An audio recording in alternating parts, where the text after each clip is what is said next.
Good day everyone, I'm SANICO, and today I'm going to talk about framing models by Irving Goffman, Fairhurst, and Sarr.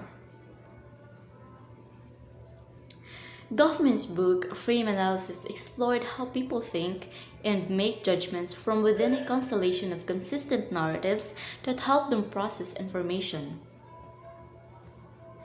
Framing comprises a set of concepts and theoretical perspectives on how individuals, groups, and societies organize, perceive, and communicate about reality.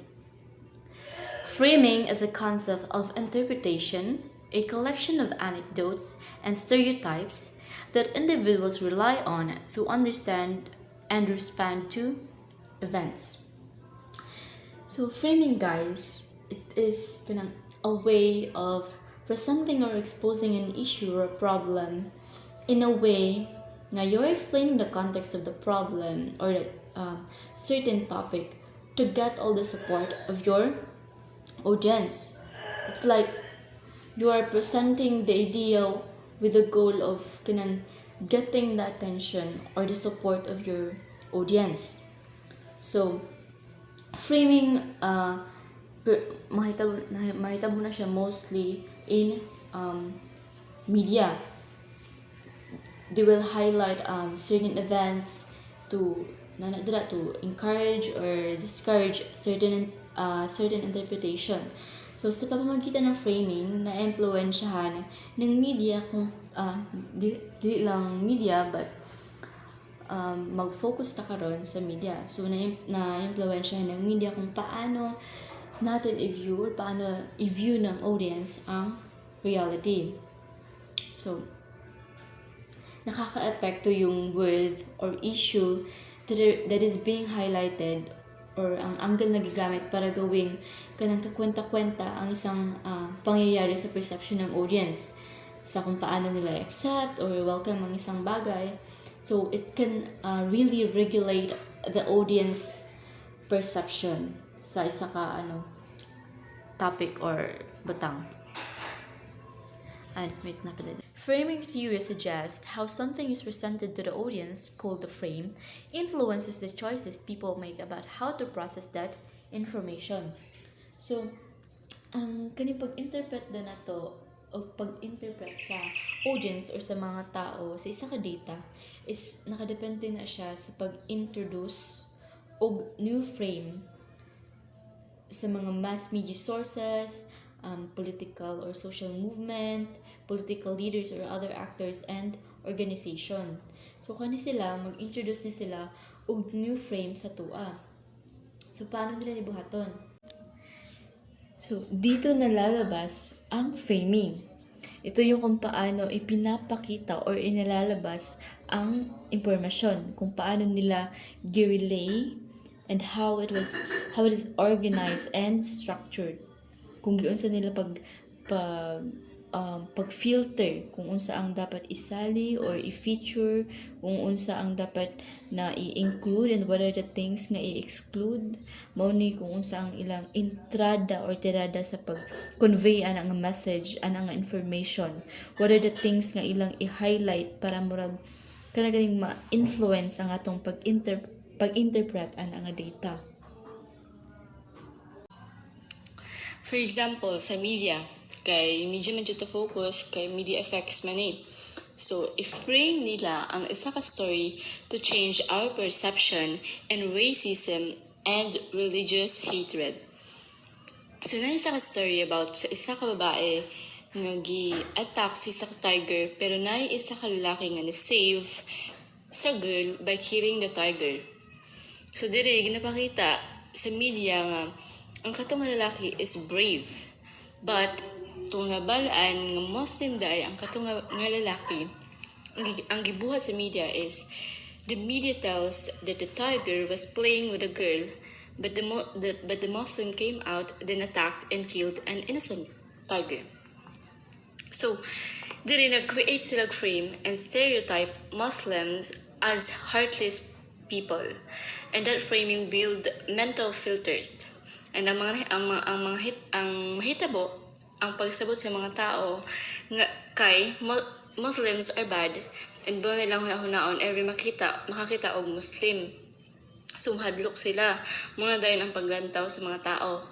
Because mao na ang gipalabas sa media nga image sa Muslim. So makita nato diha nga wala kay change sa media ang mga panghitabo.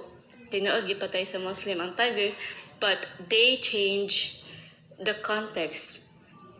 Na sila gipiling nga i-highlight nga part which is ang pagpatay sa tiger and dili ang rason nga naabot sila sa ato nga sitwasyon. So makita nato nga matwist jud sa media ang mga bagay-bagay. Okay. What is the concept of framing? So, according kay Goffman, ang kita daw ng mga tao naatay nagkinaiya mga frameworks which is used to look at the world and interpret data, known as primary framework. So, duha ka type ang primary framework, the natural and social frameworks, which is mahibala na to niya kung unsang kalihian ani nila. So kaning frameworks dako na siya tabang og role sa kung paunsa nato i-interpret ang isa ka data along with how data is processed. Tapos sa atong brain na ay neural circuitry. Tama ba pag-pronounce? So, mao ni siya ang nag-recognize og frames. So, mas effective o mas strong ang frame if the neural circuits are activated. So, paano siya ma-activate? Ma-activate siya after hearing the same words again and again about a certain topic by creating associations.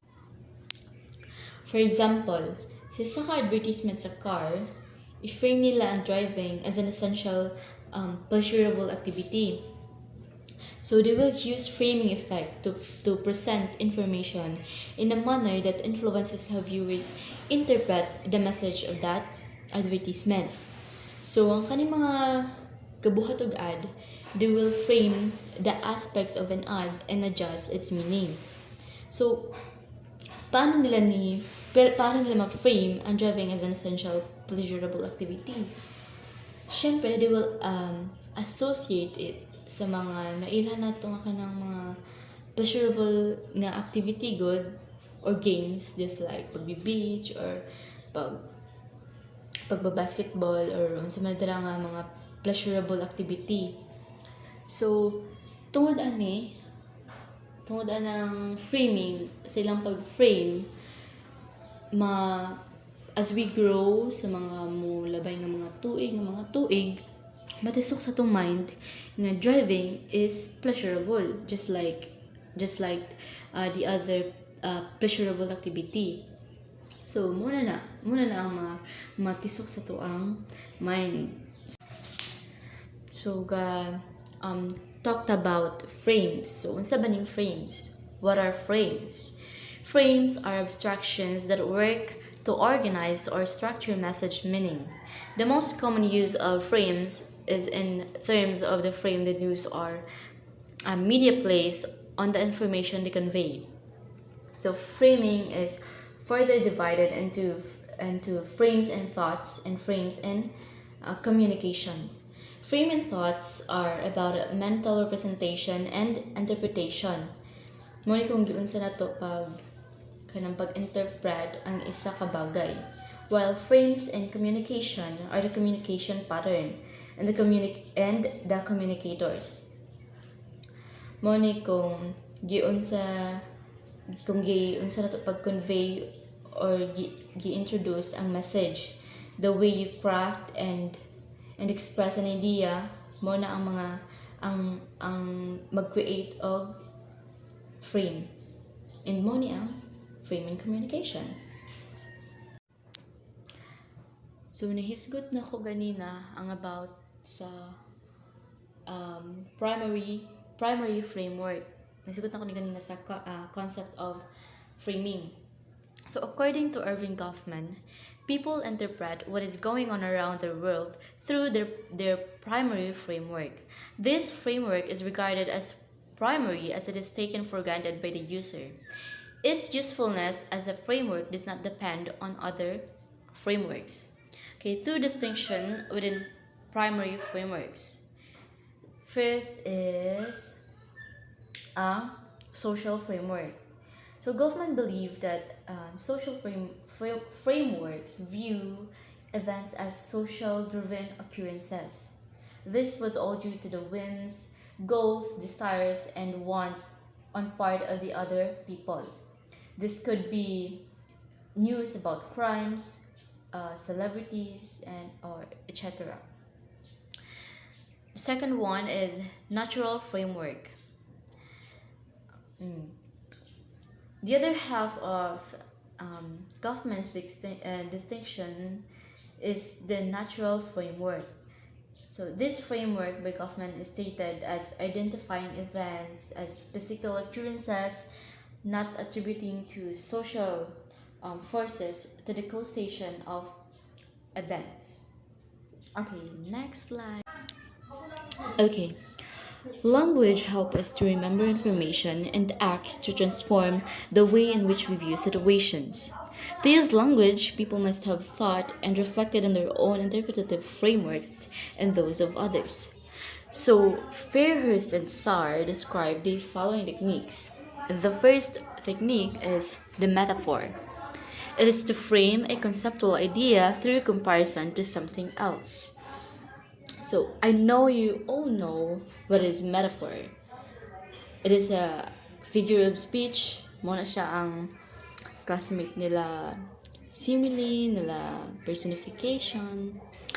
Okay, maghatag og example aning metaphor framing technique. Let's say for example, when crime was described as a beast ravaging a town, automatic kita nga mga tao kay mag-suggest og harsh law enforcement policies.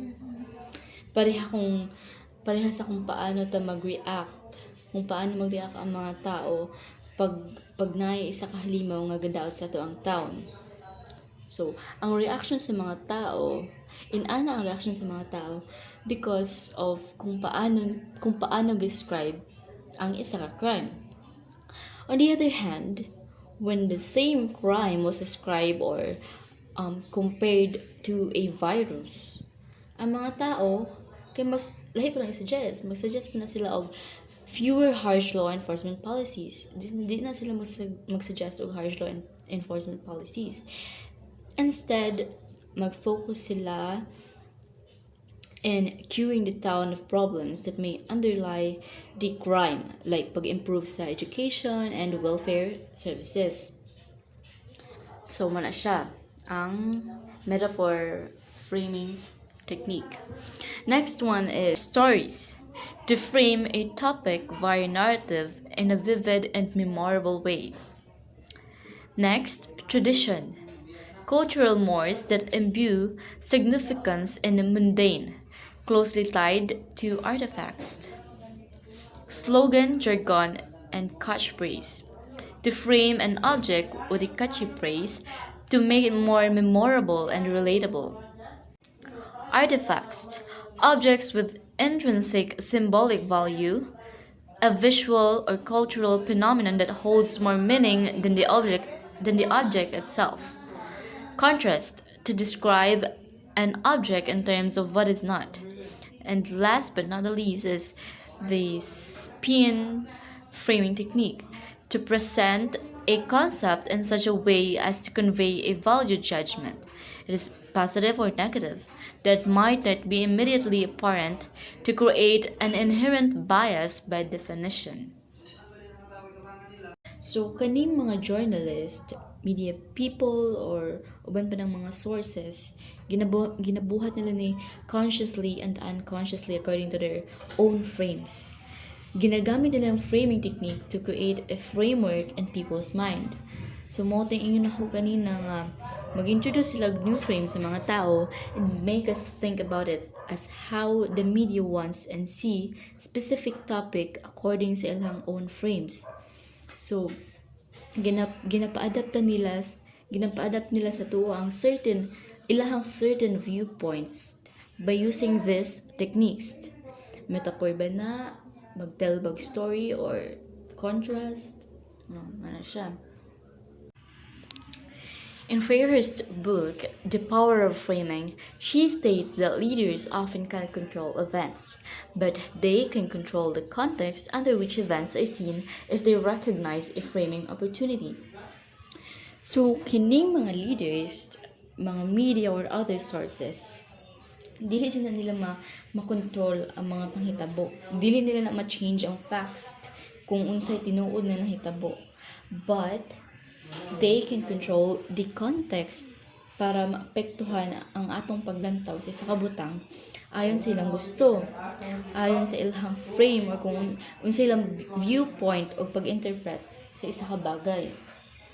Muna siya.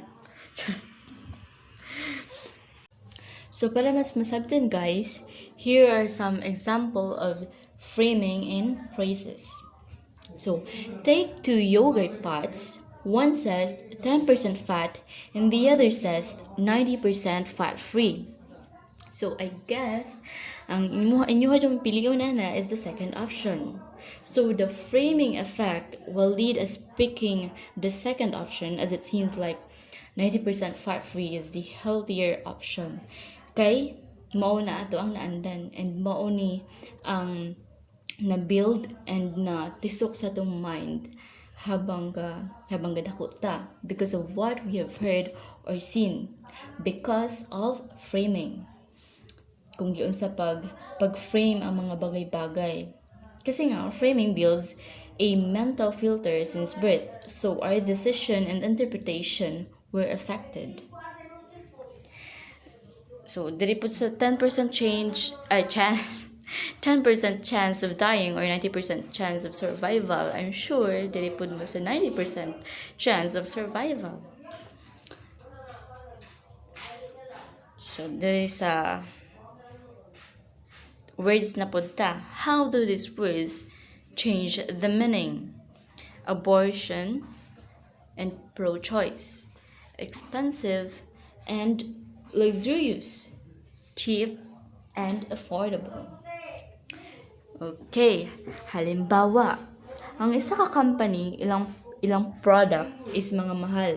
So they will frame that product as something that is elegant, maong mahal siya. So instead of using the word expensive, they will use luxurious. Instead of expensive bag, they will use luxury bags. So, mag-create siya framework sa ato ang, mag-create siya frame sa ato ang mind. New frame sa atong mind na and ma-ingrain na sa atong mind nga worth it siya paliton even though mahal siya. Same as diri sa kaning cheap and affordable. Instead of nga iingon nila cheap lang product, they will use affordable. So, matik yun na nga gusto na to na paliton kay affordable siya. Kaysa pag cheap lang gamiton ng word to describe ang ilahang product. Dili ta mapalit kay lagi baratahon, dali kayo na maguba kay baratahon na siya. So kasi we stereotype cheap as baratuhon and dali maguba. Luxurious as mahal pero worth it. Tapos affordable as baratuhon pero worth it paliton. So, framing gayus yun na siya og stereotypes and builds a mental filter.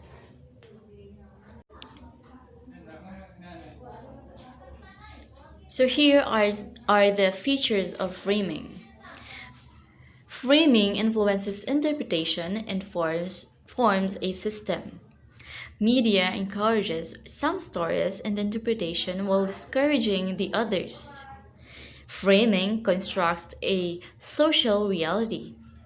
Every event is explained and understood by the comparison of the frame with other frames which are referred to. Next is frame shift happens without knowing. Framing is a mental shortcut. Schema is a series of mental frames and filters. Framing is not only applied in media and mass media communication, but also in finance, law, politics, etc. framing affects the choice and decisions made by the people. And lastly, the theory is opposite to rational choice, theory of psychology. Here naman are the criticisms of framing theory. So framing builds mistrust against the media. Framing creates gap between the truth and the public awareness of creating a point of view. Also, framing distorts truth.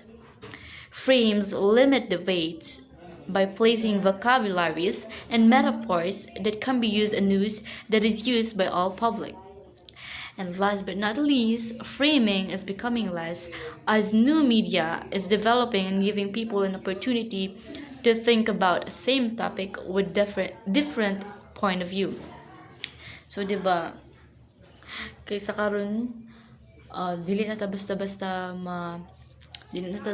ma-influence because kita as an individual kaya na to mo search nanay as social media nanay Google para mag-search ta on our own to dig deeper para masabtan na to ang isa ka bagay. So framing is becoming less as new media is developing. So that's it. That's all, guys.